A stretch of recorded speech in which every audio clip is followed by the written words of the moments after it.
Virginia Democrats. Thank you. Wow, what a great night.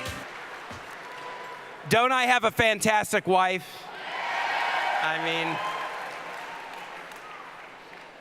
I want to thank Ann so much. We have been partners for 33 and a half years, every day, living, loving, learning, raising three wonderful, beautiful children together in the vineyard to try to make Virginia more progressive.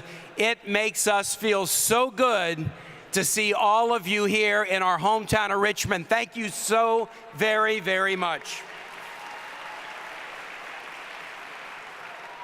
It is the night before Father's Day. I think about my own dad, Al, 83 years old. I think about Ann's dad, Linwood, 94 years old. I think about my three beautiful children. Can I ask everyone in this room, in your mind's eye, can you put a picture of your father? For the fathers in the room, in your mind's eye, can you put a picture of your kids? Not everybody has great relationships with their dad. So put a picture of your mother or your grandparents or people who, when you were young and needed to learn from an adult, they were the people who raised you, who taught you, who loved you, who cared for you. Put that picture in your mind's eye. Because we have a president right now who is tearing apart families who are coming to seek refuge in this country. On the night before Father's Day, that's what this nation has come to with this president. Will you do everything you can to fight back against a president who wants to tear families apart?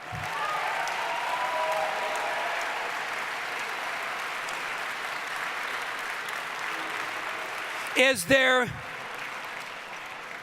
any doubt that if these children had light skin and were speaking English, that they wouldn't be loaded into cells and rooms in a windowless Walmart in the hundreds and the thousands on the southern border of this country? If you wonder whether the stakes are high in 2018, I'm here to tell you, Virginia Democrats, that the stakes are high and we have to do our best work. I so appreciate you, my Virginia Democratic family. We've worked together since I moved here in 1984, and you've been incredibly supportive since I started into office running for city council in a ward just a mile or so west of here. To all my Richmond friends, to all my friends from all over the Commonwealth, Ann and I could not be more thankful and could not be more humbled by how kindly you've treated us in the last 24 years. And I'm here tonight to ask for your help one more time, and I'm also here to introduce a fantastic friend that I've encouraged to come and be with our Virginia Democratic family. We've got a lot to be proud of. You've heard of it tonight. The Virginia Democrats who've had a difficult time in the past, when I started, we've now won 10 statewide races in a row. We've now won 4 of the last 5 governorships. We've now won electoral votes the last 3 times. Last November, we gave the nation a hope injection in a difficult time in the aftermath of that shocking and controversial election in 2016. In the aftermath of the brutal white supremacist rally in Charlottesville in August of 2017, all of us, we stood together in Virginia. We stood up for equality and progress and elected these great statewide candidates that you've heard from, and 15 new members of the House of Delegates who are as diverse as Virginia is. You did that. The nation thanks you for doing that. But it wasn't about elections. After the election, we did what Democrats do. We used our success to help people. You've heard it with the momentum We broke the back of opposition to health care and worked together to make sure that 400,000 working people, many of whom have never had health insurance in their lives, now have it or will have it in months to come because of Virginia Democrats. And those 400,000 aren't just Democrats. They're independents and Republicans, because as Democrats, we watch out for everybody in need, whether they vote for us or not. Red county, blue county, voter, non-voter, young, old, we're going to watch out for them. In 2018, we have the same opportunity before us. We can be at our best and win House seats with our 4 great incumbents, with our 7 great challengers, 6 of whom are women. We can move forward to make sure that Virginia keeps on the path to progress, innovation, and equality. And if we do our best in Virginia, we can be part of a great movement that will take the House back, that will win the Senate, and that we can stop playing defense in Washington and go on offense for progressive values in tune with us and in tune with our country. And when we win those elections in November, that will pave the way for accomplishments just like the elections last November did. You know, I've been on a lot of ballots. This is my 10th race. In this race, Ann and I started in January, the first weekend, single-digit temperatures. We went to the reddest parts of the state, Farmville to Bristol and Bristol to Stanton, and we saw crowds like we have never seen in 24 years of state politics.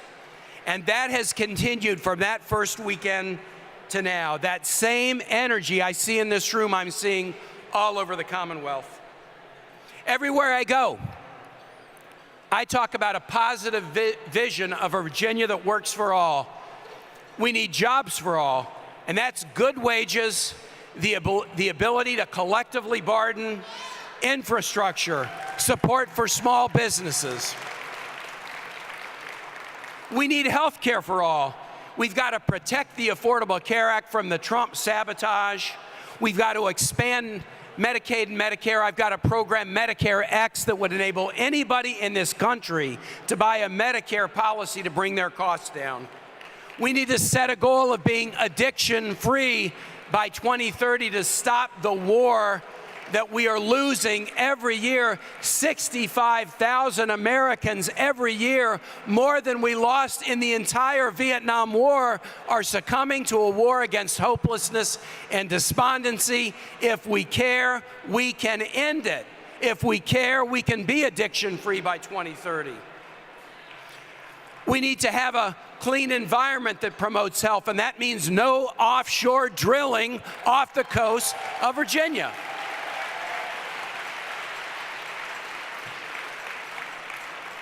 We need to have education for all. That means career and technical education, apprenticeship and trades, affordable college. We shouldn't be living in a nation that can pass a tax bill increasing the national debt by $1.5 trillion, but saddling our children with mountains and mountains of debt to get higher education. We shouldn't do that. We've got to make sure that our teachers are supported, not with guns, but with salary and resources and respect.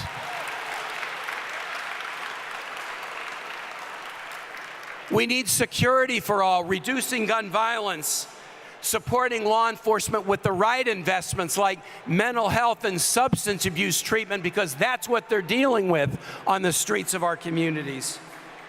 We need to stand for our military. We've got to make sure that we never go to war unless Congress has the guts to have a vote on it in this country. And finally, we need immigration. We need equality for all. That means immigration reform, full equality for LGBTQ, equal pay for women, women having full access to reproductive health care, women being free from sexual assault, sexual violence in the workforce or in their lives, criminal justice reform. This is my vision of Virginia that works for all, and it's what I've been doing in 24 years as an elected official, listening to people. When our vets and our military spouses told us that our unemployment rate was too high and they were suffering, I wrote legislation and got legislation passed in the Senate to bring down unemployment among military spouses and vets. When our young students at UVA complained about sexual assault, we wrote a bill together, the Teach Safe Relationships Act, to educate students on proper behavior and consent and where to go for help to bring down sexual assault among young people. And it's not just about solving Virginia problems, it's also about taking Virginia ingenuity to Washington and trying to do more of it. Innovative strategies to engage in shipbuilding, career and technical academies that are across Virginia being across the United States, recovery home strategies to battle addiction. Virginia has some of the most innovative ideas in the country, thanks to our governors, Governor Northam, Governor McAuliffe, Governor Warner, and we've got to do more of them at the federal level. I am confident that my positive vision of Virginia that works for all will carry the day, and it's a clear contrast with my opponent. I'm not going to say the name of my opponent in this speech,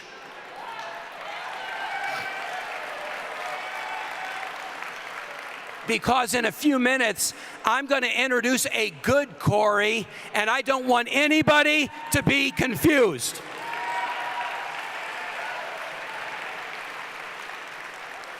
My opponent in this race says his goal is to run the most ruthless and vicious campaign that Virginia has ever seen. Is that what Virginia needs? Is that what the Senate needs? My opponent wants to slash Medicaid and take health insurance away from tens of millions of people by repealing the Affordable Care Act. Is that what Virginia needs? Is that what the Senate needs? My opponent says he will only support judges who want to overturn Roe versus Wade. Is that what Virginia needs? Is that what the Senate needs? My opponent wants to eliminate the Department of Education, and he has a track record of underfunding public schools. Is that what Virginia needs? Is that what the Senate needs? My opponent calls climate change a hoax. Is that what Virginia needs? Is that what the Senate needs? My opponent is fine with tax cuts for corporations, but has a record of raising taxes repeatedly on regular people and families. Is that what Virginia needs? Is that what the Senate needs? My opponent has been at the helm of a county government, and under his leadership, they've had record foreclosures, saw the highest unemployment rate in 20 years, and his divisiveness has made businesses avoid the county, hurting jobs and opportunity for the great citizens of Prince William County. Is that what Virginia needs? Is that what the Senate needs? My opponent has demonized and bashed immigrants throughout his career instead of recognizing the hard work and values that new Americans bring to our diverse and growing state. Is that what Virginia needs? Is that what the Senate needs? My opponent was so wacky that President Trump's campaign fired him as their campaign manager, and the Koch brothers, even the Koch brothers, refused to support him. Is that what Virginia needs?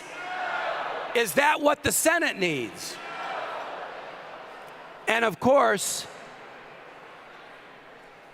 my opponent likes to praise and encourage white supremacists, those who organize hate-filled rallies like the tragedy in Charlottesville and perpetrate online filth and anti-Semitism. This week, the American press was filled with stories about his bizarre connections to spreaders of hate, and Israeli newspapers were filled with articles about his ties to notorious anti-Semites. Is this who Virginia is in 2018? Is this what the Senate needs? We are a Commonwealth, and that means we are a community.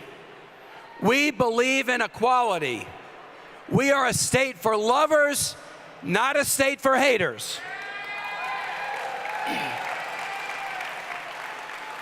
And I ask for your help to return to the Senate so that these true Virginia values can continue to take this state forward and help lead the nation to better days. So let's press ahead. Let's do all we can to win big up and down the ballot in November. We need to send a clear message about who Virginia is and who Virginia isn't. And with your help, we'll send that message. I'll return to the Senate. We'll elect these great House candidates. We will take back Democratic control of the House and take back Democratic control of the Senate. Are you ready to do that, Virginia, in 2018? It is now